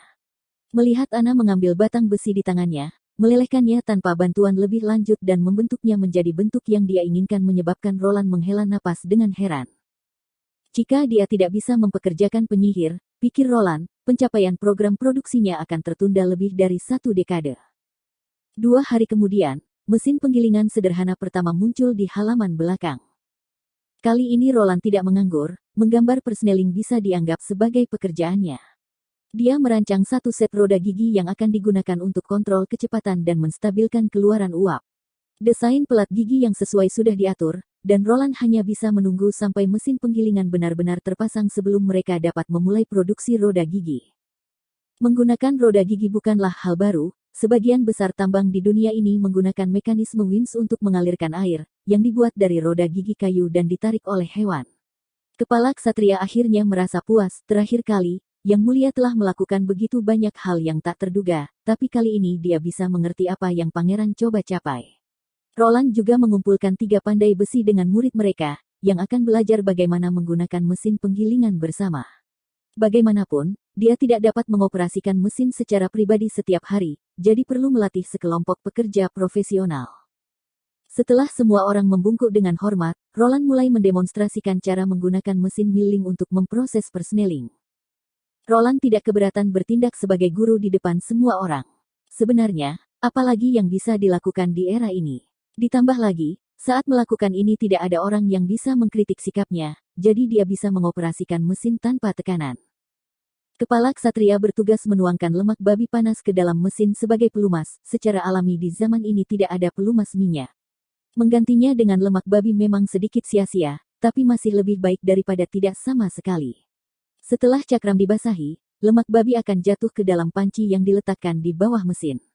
Dengan ini, lemak babi bisa digunakan kembali beberapa kali. Roland pertama-tama menempatkan batu milling yang lebih rendah sesuai dengan desain yang telah dia ukir sebelumnya. Kemudian, ia memasang roda gigi di atasnya sehingga roda gigi, batu giling, dan roda kayu berada dalam satu baris. Roda kayu digerakkan oleh pedal dan tenaganya disalurkan ke batu kilangan bawah melalui sabuk kulit. Kemudian, dia menurunkan tangannya untuk menstabilkan pegangan cakram dengan hati-hati, sampai batu gilingan bawah dan roda gigi yang bergerak perlahan berada pada sudut 90 derajat. Karena bahan cakram gigi adalah besi dan batu kilangan bawah terbuat dari baja, memotong bekas gigi tidak terlalu sulit. Karena lemak babi yang panas, halaman segera dipenuhi dengan bau yang sedap, tetapi karena pandai besi dan murid mereka sudah lama tidak makan daging, mereka harus menelan air liur mereka saat menciumnya. Usai demonstrasi, kontrak pun segera ditandatangani. Perdagangan kota perbatasan masih dalam tahap awal, tetapi menyebutnya sebagai industri adalah mustahil. Tidak peduli apakah itu mesin uap atau mesin bubut, tidak akan ada fenomena di mana orang akan lari ke toko, berjuang untuk menjadi yang pertama atau takut menjadi yang terakhir untuk membelinya.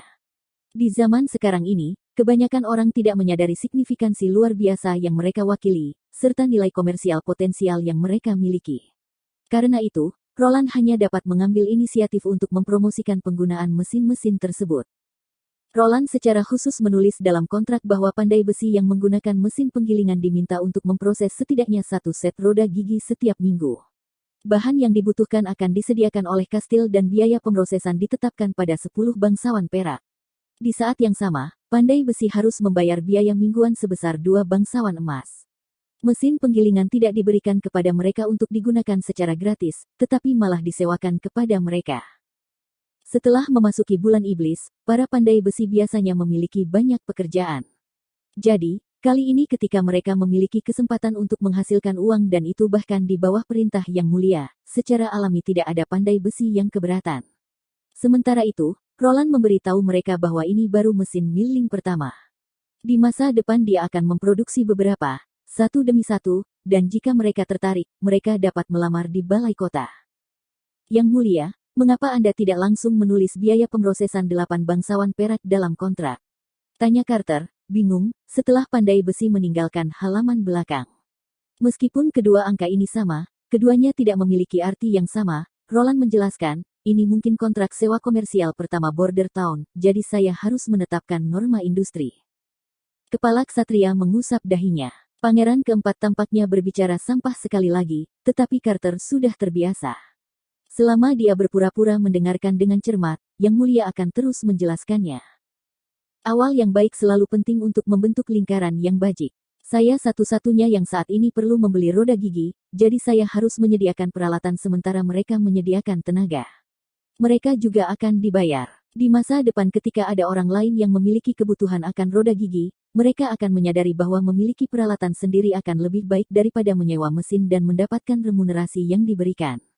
Ketika Roland berbicara di sini, dia berhenti sejenak dan kemudian berkata, dengan cara ini, ketika mereka melihat sesuatu yang baru, mereka dapat menyewa mesin terlebih dahulu dan memutuskan kemudian apakah pasarnya cukup besar untuk membeli mesin mereka sendiri, dan jika bukan mereka hanya akan terus menyewa mesin. Ini adalah lingkaran yang bajik. Rilis Statwich Chapter 48. Sementara Roland, dengan penuh minat, berbicara tentang penerapan sistem perdagangan yang adil, suara klakson di kejauhan bisa terdengar. Tim patroli hanya akan membunyikan klakson jika mereka tidak dapat mengatasi situasi saat ini, memperingatkan kota untuk mengumpulkan tentara. Roland dan Carter saling pandang terkejut, dan kemudian segera berjalan keluar dari halaman belakang kastil, di mana para penjaga sudah menyiapkan kuda. Roland langsung menaiki kudanya dan berkuda bersama Carter dan anak buahnya ke arah tembok. Ketika mereka sampai di tembok, mereka melihat bahwa semua anggota milisi telah memanjat tembok dan telah mengambil tempat mereka, mendirikan hutan tombak. Melihat ini memberi Roland perasaan lega, telur-telur itu sama sekali tidak sia-sia. Melihat ke barat laut, Roland bisa melihat sekelompok bayangan hitam mendekati kota perbatasan. Dia menghitung bahwa jumlah mereka lebih dari 20. Iron Axe meninggalkan posisi bertahannya dan berlari mendekat. Setelah memberi hormat, dia berkata, "Yang mulia, kelompok binatang iblis yang mendekati kita ini tampaknya sedikit aneh." "Aneh? Apa maksudmu mereka biasanya tidak bertindak sebagai sebuah kelompok?" "Bukan itu, jelas Iron Axe. Jika mereka mengemas hewan sebelum musim gugur, maka mereka akan tetap mempertahankan kebiasaan itu, seperti spesies serigala. Tetapi spesies semacam ini bukan milik jenis ini, mereka biasanya tidak akan bertindak seperti ini, mereka tampaknya menjalankan misi." Sebelumnya para pemburu telah melihat binatang itu saling membunuh. Binatang iblis hanyalah mutasi dari jenis mereka sebelumnya, tindakan mereka sebagian besar akan mirip dengan kebiasaan asli mereka, tetapi pada saat yang sama keinginan mereka akan menjadi lebih kuat. Dalam arti tertentu, kecerdasan binatang iblis lebih rendah daripada binatang buas, karena sifat maniak mereka, mereka bahkan melintasi daerah berbahaya yang biasanya tidak akan pernah mereka lewati. Roland dengan hati-hati mengamati kelompok binatang iblis. Dia bisa melihat binatang yang sangat besar dan kecil dan bisa membedakan setidaknya dua jenis binatang yang berbeda, satu jenis serigala dan bison lainnya. Spesies yang biasanya akan saling membunuh tiba-tiba mengetahui bahwa mereka harus bekerja sama untuk mencapai sesuatu. Karena masih harus melewati beberapa rintangan dan jebakan yang dipasang oleh kapak besi, perlahan mereka berdesakan di depan tengah tembok kota. Vanner merasa tangannya menjadi basah karena keringat, cengkeramannya yang memegang tombak menjadi agak licin. Mengambil keuntungan dari fakta bahwa tidak ada yang melihatnya, dia diam-diam mengusap pakaiannya. Kapten pemburu berulang kali berkata, "Kamu harus santai, tarik napas dalam-dalam." Vanner berulang kali mencoba melakukan ini tetapi masih tidak bisa menghentikan detak jantungnya yang semakin cepat. Dia sudah tinggal di barat selama lebih dari 1 dekade, dan dia selalu mendengar tentang perbuatan jahat dari binatang iblis.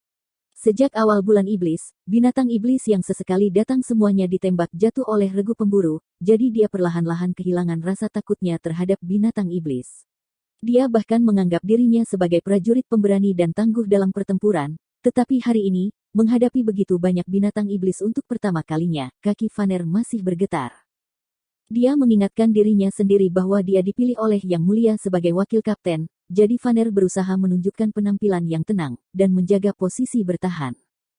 Kelompok binatang iblis sekarang cukup dekat sehingga dia bisa melihat penampilan mereka. Berlari di depan adalah salah satu binatang iblis dari spesies bison. Di kepalanya ada tanduk setebal 2 lengan, itu tampak seperti seekor domba jantan hitam. Rambut yang tumbuh di punggungnya tampak menutupinya dengan rapat seperti jubah. Ketika jaraknya hanya 30 kaki dari tembok, Vanner bisa merasakan tanah bergetar. Dia menjilat bibirnya yang kering, dan menunggu kapten mengeluarkan perintah untuk mendorong. Kemudian ledakan keras bisa terdengar. Binatang iblis bison sebenarnya tidak mengurangi kecepatannya, tetapi kepalanya langsung mengenai dinding, kepalanya benar-benar hancur dan darah hitamnya terciprat kemana-mana, mengecat dinding menjadi hitam. Vanner bahkan tidak punya waktu untuk bernafas, bison itu segera diikuti oleh 2 serigala yang melompat dari punggung bison yang mati itu. Dorong keluar. Mendengar perintah kapten, Vanner tanpa sadar menyodorkan tombaknya, meskipun spesies serigala itu tidak bergegas ke arahnya. Efek dari dorongan ini jelas tidak sebagus dorongan mereka selama latihan. Beberapa orang mendorong tombak mereka berkali-kali secara berurutan, dan beberapa orang yang melihat serigala melompat hanya sekali menusuk tombak mereka, sementara yang lain tidak bereaksi dalam waktu lama bahkan setelah mendengar perintah tersebut. Akibatnya, hanya 1 serigala yang mundur dan yang lainnya melompat melalui celah di hutan tombak dan mendarat di dinding. "Pertahankan formasi," teriak kapten sekali lagi. Meskipun Vanner ingin berubah menjadi burung dan melihat situasi di mana serigala telah melompat ke dinding, Iron Axe telah berkali-kali menekankan selama pelatihan mereka bahwa ketika sesuatu menerobos dan muncul di belakang barisan depan, mengambil perhatian mereka. Bagian depan akan berubah menjadi area paling berbahaya. Jadi dia menatap lurus ke kelompok binatang penyerang berikutnya dengan matanya, dan mencengkeram tombak itu sekuat yang dia bisa. Pasukan pemburu elit jelas lebih terlatih daripada milisi biasa. Bahkan sebelum serigala itu mendarat, para pemburu sudah mengeluarkan kacamata mereka. Iron Axe adalah yang tercepat dari semuanya. Dia melompat tepat di depan serigala, hanya satu langkah lagi, mengangkat gagang senjatanya, dan dengan kuat menghancurkannya di pinggang serigala, memukul serigala ketika masih di udara sehingga merentang berkali-kali di udara. Apakah itu kekuatan atau pertahanan? Setelah mutasi binatang iblis keduanya meningkat secara signifikan. Serangan seperti itu jelas tidak menyebabkan terlalu banyak kerusakan padanya. Serigala masih bisa berdiri segera setelah tabrakannya, dan memperlihatkan giginya yang tajam. Sial bagi serigala, moncong Iron Axe sudah sampai di kepalanya.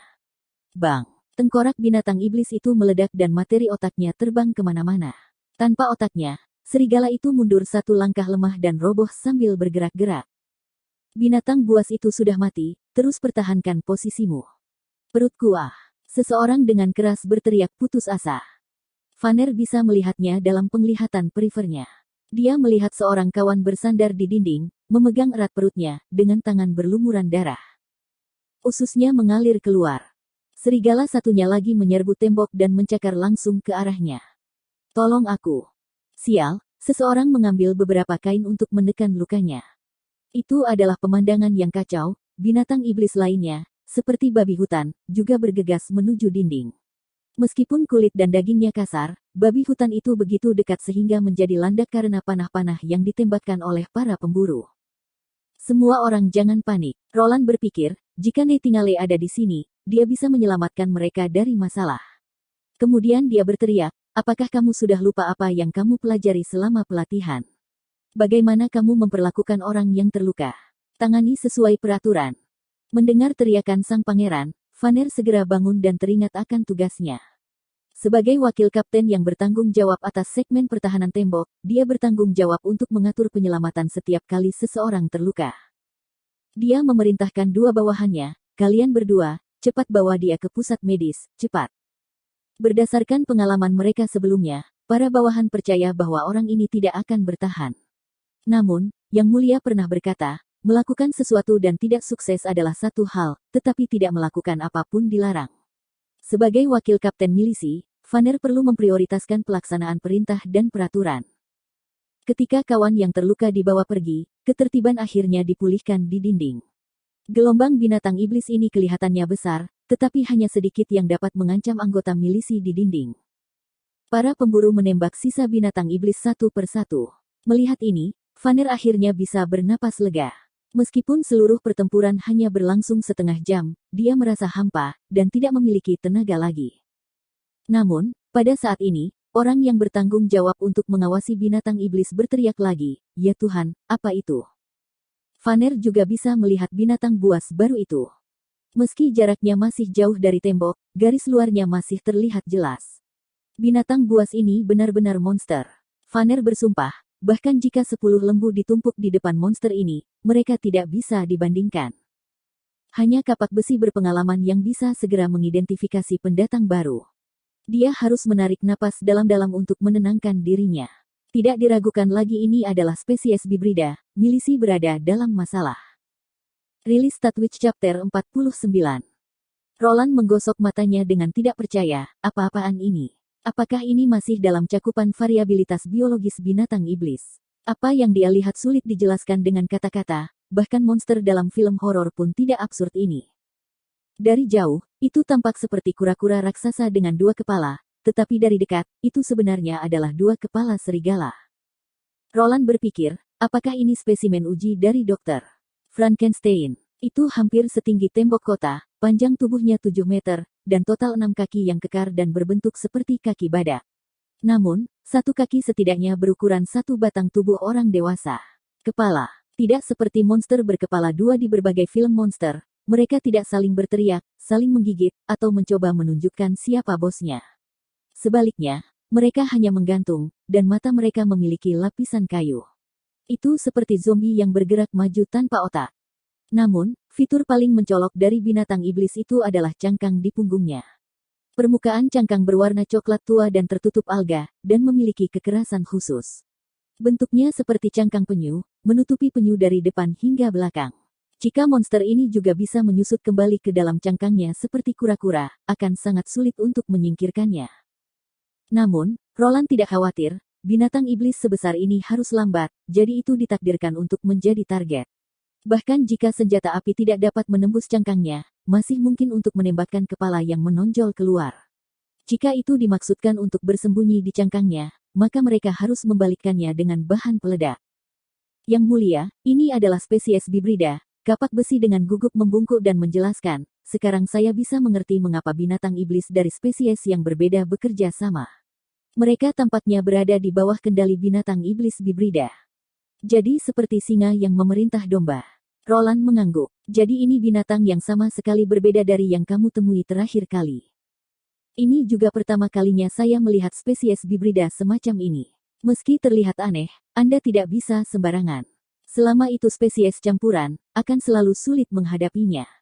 Ini akan segera memasuki jangkauan pemanah kita, jadi cobalah untuk membunuhnya terlebih dahulu dengan busur dan busur silang. Perintah Roland. Pada saat ini, karena masih turun salju ringan dan angin kencang bertiup dari utara, cuaca tidak cocok untuk memanah. Namun, dua pemburu pasukan pribadi Iron Axe masih yakin bisa membunuh binatang itu. Mereka memanjat menara pengawas, menguji angin, dan kemudian menembakkan panah ke udara. Kedua anak panah itu tampak seperti mata yang tumbuh. Mereka naik ke titik tertinggi dan kemudian, di bawah pengaruh angin dan gravitasi, jatuh pada sudut yang hampir vertikal ke sasaran mereka. Seperti yang dibayangkan, panah memantul dari cangkang. Di otak Roland bahkan terdengar seperti memantul. Melihat ini, para pemburu buru-buru memasukkan panah berikutnya ke senar mereka, dan melepaskan gelombang kedua. Akhirnya, tendangan voli ini membuahkan hasil. Kali ini, area tumbukan berada di bagian depan monster, jadi satu panah tepat masuk ke kepala serigala sementara panah lainnya masuk ke leher kepala lainnya. Namun, binatang iblis itu tidak mengaum dalam kemarahan atau mempercepat serbuannya, ia hanya berhenti sejenak, menyelipkan kepalanya ke dalam cangkangnya dan kemudian terus bergerak maju perlahan. Perubahan ini membuat semua orang tercengang. Dengan ini binatang iblis hanya tampak seperti tank, tubuhnya serendah mungkin di atas tanah sehingga penembak yang lebih baik tidak akan bisa mendaratkan panah. Ambil senjatamu, perintah Roland. Sekarang, target hanya berjarak 50 kaki dari tembok. Bahkan jika senjatanya bukan flintlock yang diukir, dia tidak khawatir senjata itu akan meleset. Carter dan Iron Axe segera mendekati tepi tembok, meletakkan laras senjata mereka pada bingkai horizontal tembok, membidik, dan menembak. Sementara semburan asap putih melayang menjauh dari senapan, Roland dapat dengan jelas melihat peluru yang mengenai cangkang dan memisahkan beberapa puing, bahkan membuka lubang kecil di dalam cangkang. Namun, spesies campuran tampaknya tidak terpengaruh, karena terus mempertahankan kecepatan aslinya. Tampaknya lapisan pelindung ini termasuk dalam kategori kekuatan intensitas karbon biologis, pikir Roland. Sayangnya, lead ball masih terlalu lunak, sehingga mudah berubah bentuk dan tidak cocok untuk menembus armor tebal. Jadi, keempat senapan itu sendiri untuk menghancurkan armor spesies campuran itu sangat tidak realistis, jadi satu-satunya pilihan yang tersisa adalah menggunakan bahan peledak. Iron Axe setuju dengan keputusan pangeran, dia segera memerintahkan wakilnya untuk mengambil bahan peledak secepat mungkin, karena monster iblis itu sudah mencapai tembok. Mereka tidak merasakan bumi bergetar seperti saat binatang iblis itu menginjak ke arah dinding. Sebaliknya, secara tak terduga mulai menghancurkan cangkangnya ke dinding berulang kali, seperti palu putar frekuensi tinggi. Tiba-tiba, serpihan batu mulai berterbangan kemana-mana dan sejumlah retakan menyebar di sepanjang ikatan semen dengan kecepatan tinggi. Dinding yang kasar sangat tahan terhadap kompresi, tetapi kinerja ketahanan tarik dan geser dinding sangat buruk. Itu berarti kemampuan dinding untuk menahan guncangan getaran hampir nol. Orang-orang yang berdiri di dinding bisa merasakan getaran yang kuat, dan segera, suara gesekan yang melengking terdengar ke telinga semua orang yang berdiri di dinding. Dengan ini, tembok itu mulai menyerah di bawah serangan spesies campuran. Namun, dampaknya tidak berhenti. Sebaliknya, ia mulai bergerak lagi, dan segera seluruh bagian depan tubuh binatang itu tertanam di dinding. Milisi yang berdiri di bagian tembok dengan retakan telah melarikan diri, dan Nightingale yang tak terlihat itu mencengkeram pinggang Roland dan melompat ke bawah bersamanya dari atas tembok. Jika saat ini seseorang sedang menatap pangeran, dia akan melihat kaki pangeran tergantung di atas lantai, seperti hantu. Ketika Vanner tiba dengan hati-hati membawa paket bahan peledak, dia terkejut melihat bahwa sudah ada lubang selebar 9 kaki di dalam dinding, dan binatang iblis itu sudah melangkah melalui dinding tetapi masih mempertahankan kecepatan sebelumnya secara perlahan. Bergerak maju, cepat. Kapak besi berteriak, nyalakan dan letakkan di kaki binatang iblis itu. Meskipun tangan Vanner gemetar, pikirannya tiba-tiba menjadi jelas dan setiap detail pelatihannya dengan bahan peledak muncul dalam benaknya. Itu adalah versi bahan peledak yang berbeda dari yang digunakan selama pelatihan. Untuk mengurangi biaya, bahan peledak sekarang ditempatkan di dalam kotak kayu yang berisi puing-puing tambang. Pada saat yang sama, desain pengapian juga dioptimalkan, menggunakan pengapian jenis flint dan kawat tembaga. Jika ini gagal, kit juga berisi kabel pengapian normal. Dia bergegas melepaskan kain minyak dan membuka tas, di mana dia kemudian melihat seutas tali tembaga. Ketika dia menghabiskan seluruh kekuatan tubuhnya untuk menarik senar, dia bisa mendengar suara mendesis keluar dari kotak dan asap putih mulai naik. Ini adalah tanda penyalaan berhasil. Untuk memperlambat waktu pembakaran, kawat timah tersebut direndam garam, hanya membutuhkan waktu 10 kali nafas untuk meledak. Ketika Vanner melihat asap putih membubung dari kotak, dunianya menjadi sunyi di sekelilingnya. Dia telah menyaksikan kekuatan benda ini, jika itu meledak di tangannya, dia takut bahkan tidak ada bagian tubuhnya sendiri yang tersisa. 9 napas. Vanner bisa mendengar detak jantungnya sendiri, seolah ingin memberinya hitungan mundur. Selangkah demi selangkah, dia pergi ke depan binatang iblis itu, menempatkan bahan peledak di bawah binatang itu. 5 napas. Sekarang setelah tekanannya meningkat, tidak ada yang bisa menghentikan ledakannya sekarang. 3 napas. Vanner berbalik dan lari. 2 napas. Sekali nafas, dia hanya bisa mendengar suara teredam. Vanner merasakan gelombang kejut dan dunia menjadi berisik lagi. Dia berbalik dan bisa melihat banyak putih meledak dari bawah cangkang. Itu adalah salju yang ditembakkan ke udara dari bahan peledak, sekilas tampak seperti bunga berkabut yang tersebar. Binatang iblis itu akhirnya berhenti, tetapi sebelum jatuh, ia jatuh ke tanah, seolah-olah tidak mampu menahan karapasnya yang berat lagi. Kemudian, darah hitam keluar dari bawah karapas, membasahi tanah di sekitarnya. Oh. Melihat ini, kerumunan tiba-tiba bersorak-sorai. Vanner jatuh ke tanah, baru sekarang menemukan bahwa pakaiannya basah oleh keringat. Ini akhirnya berakhir. Ketika semua orang memikirkan ini, suara klakson bergema di seluruh kota perbatasan lagi. Sekali lagi, segerombolan binatang iblis berbaris menuju kota perbatasan, mencoba menghancurkannya. Rilis Statwitch Chapter 50, apakah Anda merasa lebih baik sekarang? Anna menepuk punggung Nana untuk menghiburnya. Perut Anna juga sempat jungkir balik, namun pada akhirnya ia masih bisa menelannya. Ketika pria yang terluka itu dibawa masuk, dia masih sadar dan terus-menerus mengulangi, "Tolong aku, bantu aku." Melihat ekspresi putus asa dan memohon di matanya membuat orang-orang di sekitarnya merasa patah hati. Melihat usus pria itu tergantung di luar perutnya, Nana tidak bisa menahan diri dan muntah. Meski begitu, dia tetap bersikeras untuk merawatnya. Setelah memasukkan usus kembali ke perut pasien, Nana meletakkan tangannya di atas luka, menutup matanya dan mulai menyembuhkan luka pasien. Setelah penyembuhan Nana menghela nafas lelah, bersandar di bahu Anna dan berbisik, "Hari ini adalah pertama kalinya klakson ditiup, menurutmu yang mulia baik-baik saja?" "Saya tidak tahu," Anna menggelengkan kepalanya, dia ingin pergi ke sana untuk melihat situasi di dinding dengan matanya sendiri, takut Roland bisa mendapat masalah. Dia bahkan sedikit iri pada Nightingale, kemampuannya untuk bertindak tanpa diketahui sangatlah nyaman. Pada saat ini, suara ledakan terdengar dari arah tembok dan semua orang bisa merasakan bumi sedikit bergetar. Brian melompat dari tempat tidur tempat dia duduk dan mulai berjalan dengan gelisah ke seluruh ruangan. "Anak muda, kamu harus santai," kata Sir Pine, sambil dengan tenang menyeka pedangnya. Seorang kesatria tidak boleh kehilangan ketenangannya sebelum ia memasuki pertempuran, ini hanya akan memperburuk hal-hal buruk.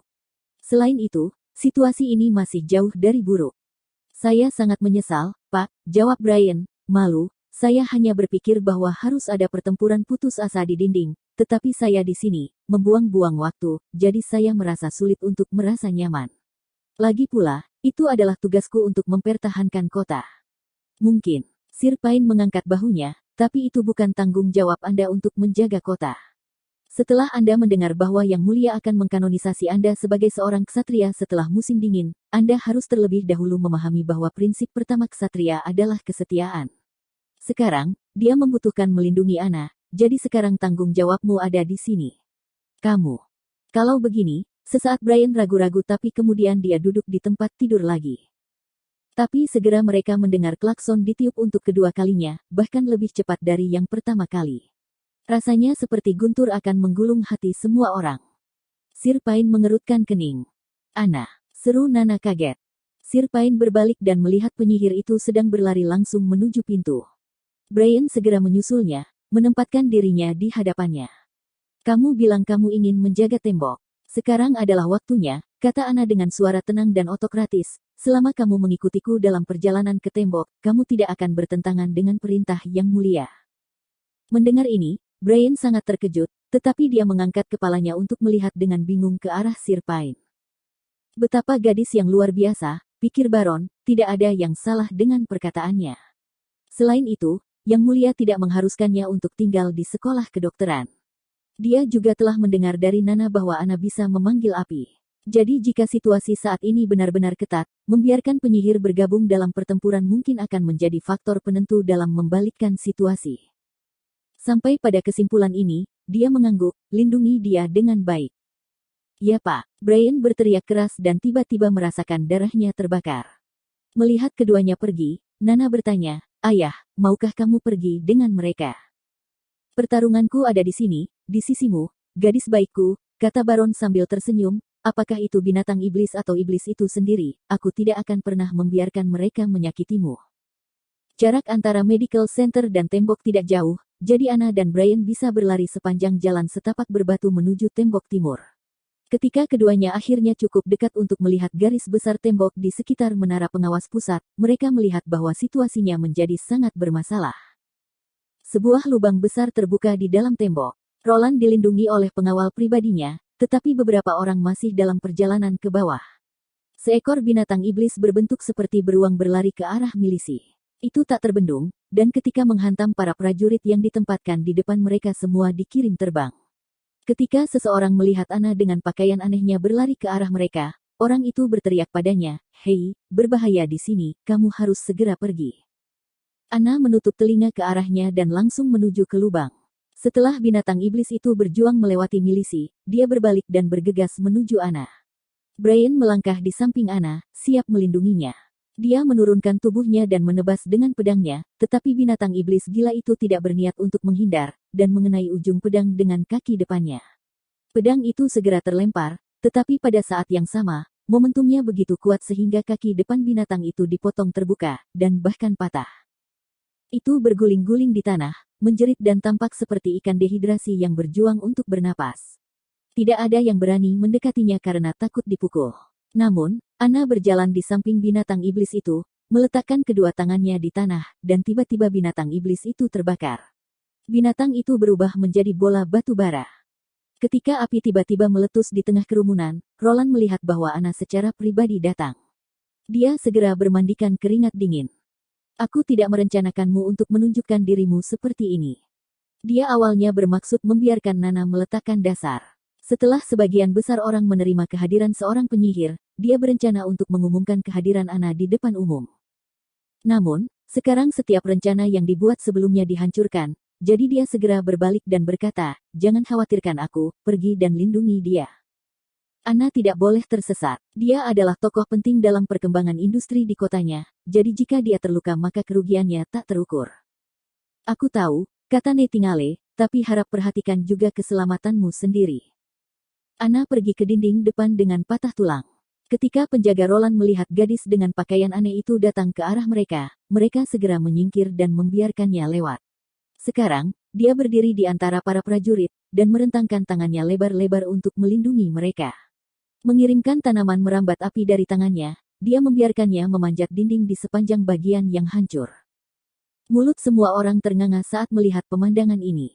Mereka tidak berani mempercayai mata mereka ketika mereka melihat dinding api naik dan perlahan mengisi celah di dinding. Ini bukanlah ilusi. Semua penjaga harus mundur karena suhu tinggi. Salju di sekitarnya dengan cepat mencair, dan membentuk awan kabut putih yang kemudian naik. Binatang iblis juga takut dengan nyala api. Mereka segera melarikan diri ke samping, dan hanya sesekali satu atau dua dari mereka akan mencoba menerobos dinding api, tetapi tidak ada binatang iblis yang bisa melangkah melalui dinding api. Semuanya kembali ke dinding. Roland berteriak keras, mencoba menangkap peluang, kembali ke formasi. Pasukan pemburu, tembak sesuka hati. Kemudian, dia sendiri mengambil pistol Carter, meletakkannya di dinding, dan mulai menembak jatuh binatang iblis itu. Melihat pangeran sendiri menyerang memotivasi semua orang yang hadir.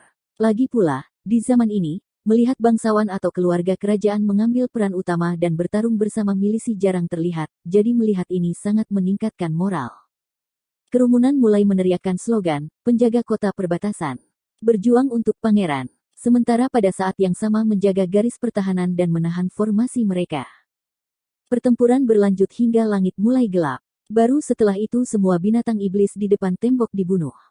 Perlahan, dinding api mulai menyebar dan Anna, yang benar-benar kelelahan, menyeka keringat dari dahinya. Kemudian, Roland melihat pemandangan yang luar biasa. Pengawal pribadi Roland meletakkan tinjunya di hati mereka, dan membungkuk ke arah Anna. Kemudian milisi, seolah-olah mereka terpengaruh oleh mood para penjaga, juga memberi hormat. Hebatnya, tidak ada yang berteriak atau mengutuknya dengan kata-kata jahat, mereka hanya melihatnya dalam diam. Setelah perang, semua kota perbatasan menjadi sunyi. Melihat semacam kekuatan luar biasa yang belum pernah terlihat sebelumnya untuk pertama kalinya memang menakutkan, tapi kekuatan ini digunakan untuk keuntungan mereka. Ketika melihatnya digunakan untuk konfrontasi dengan musuh terbesar mereka, ketakutan mereka berangsur-angsur menghilang, digantikan oleh kepercayaan dan rasa syukur. Hati Roland menjadi gila saat berjalan menuju Anna, tetapi ketika dia berada di sisinya, dia menemukan dia benar-benar pucat. Dia berjalan goyah, dan diambang pingsan. "Apakah kamu baik-baik saja?" Dia dengan cemas bertanya dan memeluknya di bahunya. Anna melihat pangeran selamat, memberinya senyuman paksa, dan kemudian jatuh dalam pelukannya.